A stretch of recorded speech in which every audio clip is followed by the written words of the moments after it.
अस्सलाम वालेकुम viewers, welcome to my channel. जैसे कि आप जानते हैं कि हम हमेशा आपके काम को आसान करने के लिए कुछ ऐसे टिप्स एंड ट्रिक्स के देते हैं जिनको यूज़ करके आप कम वक्त में बहुत सारा काम कर सकते हैं, बहुत सारा काम निपटा सकते हैं। तो आज भी हम एक ऐसा ही टिप लेके आए हैं आपके पास कि आप बहुत सारे गोला कबाब बना के इस तरह से रख सकते हैं आप, और इनको फ्रीज़ कर सकते हैं और बहुत ही कम मेहनत में, बहुत मेहनत के साथ और बहुत ही थोड़े से टाइम में आप एक बहुत अच्छी सी रेसिपी बना सकते हैं। तो आइए तमाम टिप्स एंड ट्रिक्स के साथ शुरू करते हैं। झटपट बनने वाले ये बहुत सारे गोला कबाब हम बनाएंगे। 500 ग्राम चिकन लिया है मैंने, बोनलेस लिया है, यहाँ पे ब्रेस्ट पीस था और उसके छोटे पीसेस डिवाइड कर लिया उसको। और इस तरह से 2 मीडियम साइज़ के प्याज लेने हैं और उनको, जैसे कि आपको पता है, मैं हमेशा आपको बताती हूँ कि आप छोटे चॉपर में इनको चॉप करेंगे तो ये बहुत अच्छी तरह से चॉप होंगे। तो इनको इस तरह से मोटा मोटा काट के आपने चॉपर में डाल देना है और पहले हम इसको चॉप करेंगे।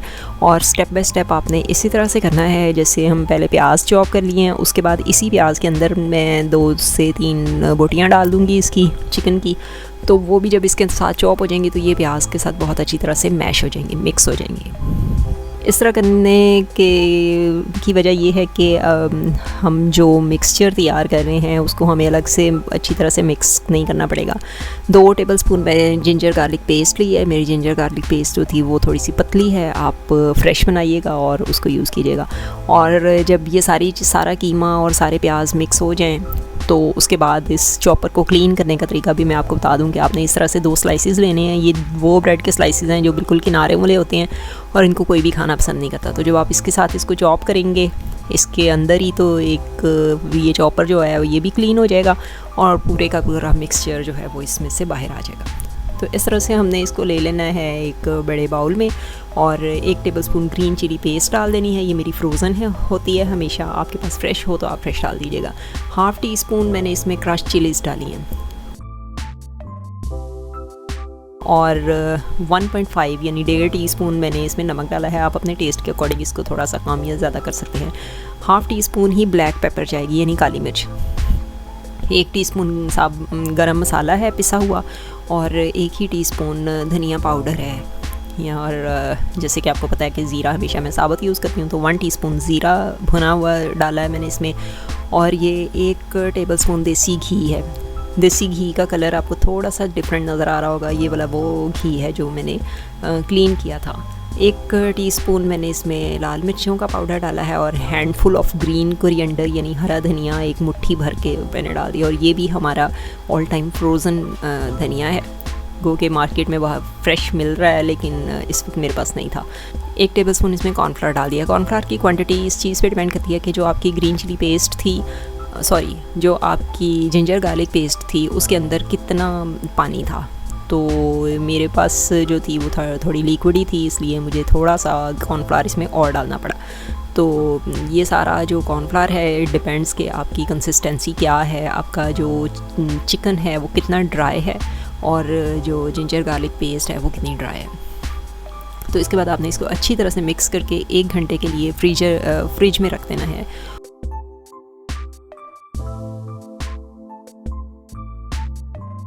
और ये छोटा सा इसका पीस लेना है और थोड़ा सा ऑयल तवे के ऊपर डाल के उसकी आपने नमक में चेक कर लेनी है, अगर चाहिए तो और डाल देते हैं।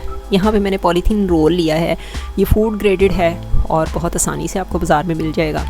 और क्लिंग फिल्म भी कहते हैं इसको।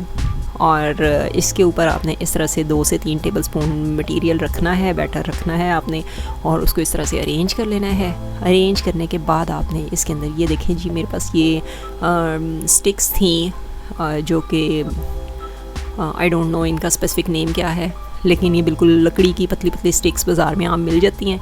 मेरे पास इस साइज़ की सीख नहीं थी, इसलिए मैंने ये 3 लकड़ी की स्टिक्स ले ली हैं और इनको जॉइन करके तो सीख का काम ले लिया है। और इस तरह से आपने इसको फोल्ड करना है और बिल्कुल एक कबाब की शक्ल दे के तो आपने इसको काट लेना है पॉलीथीन को। अब आपने अगला स्टेप जो है वो है कि इसको आपने रोल करना है इस तरह से ताकि इसकी शेप ज़रा अच्छी सी हो जाए। और उसके बाद आपने, ये थ्रेड है, ये मोटा वाला थ्रेड आम मिल जाता है बाइंडिंग के लिए, मैं यूज़ करती हूँ अपने बच्चों की बुक्स के लिए, तो आप भी आसानी से इसको किसी भी स्टोर से ले सकते हैं। तो इसको आपने इस तरह से इसके ऊपर बांध देना है। यहाँ जब सबसे पहला जो थ्रेड है वो हम सेंटर में बांधेंगे ताकि जो इनकी जो साइडों की तरफ जो फ्लो है वो हो जाए। और उसके बाद आपने साइडों पे ये जो मैंने जो स्टिक ली है इसके ऊपर 4 आ सकते हैं, क्योंकि ये स्टिक बिल्कुल अकॉर्डिंग टू माय पैन है कि जिसमें मैंने इसके बाद अगला स्टेप करना है। वो पतीली मेरी जितनी बड़ी है कढ़ाई उतनी ही बड़ी मेरी ये स्टिक है। तो आप अपने बर्तन के हिसाब से स्टिक्स छोटी या बड़ी ले सकते हैं। उसके बाद ये जो किनारों वाले जो कबाब हैं उनको आपने थोड़ा सा हल्का सा प्रेस करना है हाथ से, ताकि वो भी अच्छी तरह से शेप में आ जाएं। और दोनों साइड्स पे आपने इसको प्रेस करके तो किनारों पे भी थ्रेड बांध देना है। और थ्रेड की गिरा टाइट लगाइएगा, क्योंकि बाद में हम इसको खोलेंगे नहीं, हम इसको काट लेंगे। तो इस तरह से आपने एक दफ़ा फिर से रोल कर देना है। ये देखें जी, बहुत सारी स्टिक्स मैंने तैयार कर ली थी, 3 तैयार की थी पहले, और 2 मेथड्स हैं इनको कुक करने के। अब आप पहला मेथड ये है कि आपने इसको बॉइलिंग वाटर में रख देना है, लेकिन मुझे ये तरीका बिल्कुल भी पसंद नहीं है। गो कि ये उन लोगों के लिए है जिनके पास दूसरे मेथड के लिए टूल्स पूरे नहीं हैं। तो अगर आप चाहें तो आप इस तरह से भी इनको कुक कर सकते हैं, लेकिन मैं इसको इस तरह से कुक नहीं करूँगी। ये आपने इनको बॉइलिंग वाटर में अगर कुक करना है तो आपने इसको इस तरह से घुमाना है, उल्टाना पलटाना है, और उसके बाद इसको कुक होने देना है और 15 से 20 मिनट कुक करना है। मैं जो मेथड यहाँ यूज़ कर रही हूँ वो मेरा ऑल टाइम स्टीमर है, बहुत ही फेवरेट है मेरा। और इसके अंदर देखें जी, इस तरह से 3 सीखें मैंने रख दी हैं, और इसी तरह की और भी बना के मैं रख दूँगी। और नीचे पानी है और उसके अंदर ये स्टीम हो रहा है। इसको मैं 15 से 20 मिनट तक मैंने ऐसे ही स्टीम करना है, क्योंकि चिकन जितना भी आसानी से गलने वाला हो वो गलने में टाइम तो लेता ही है।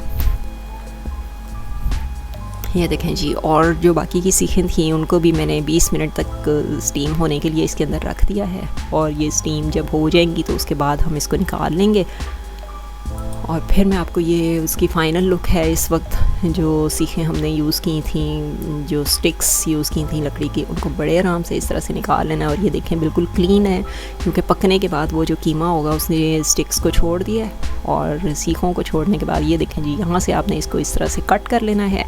और जब आप इसको काटेंगे तो चूँकि वो अंदर जो कबाब हैं वो स्टीम हो गए हैं और वो थोड़े से हार्ड भी हो गए हैं, तो ये जो प्लास्टिक है ये बहुत ही आसानी से उनके ऊपर से अलग हो जाएगा। ये देखें कितने आराम से ये प्लास्टिक इसके ऊपर से उतर रहा है।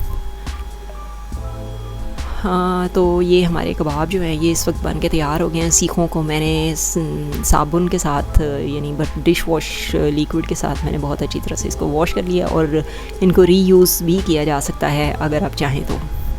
और मैंने भी ये रीयूज़ करने के लिए इनको रख लिया है। और ये बहुत सारे कबाब हमारे बन के तैयार हो गए हैं, तो रमज़ान के लिए भी, और वैसे भी जब भी आपको खाना पकाना हो, कबाब कढ़ाई बनानी हो या वैसे ही कबाब बनाने हो, तो आप इनको निकाल लें और हल्का सा फ्राई करें और इनको कुक करें और एंजॉय करें। या इनसे हम कबाब कढ़ाई भी बना सकते हैं, वो भी मैं जल्दी अपलोड कर दूँगी। फिर मिलेंगे किसी नई रेसिपी के साथ, तब तक के लिए अल्लाह हाफ़िज़।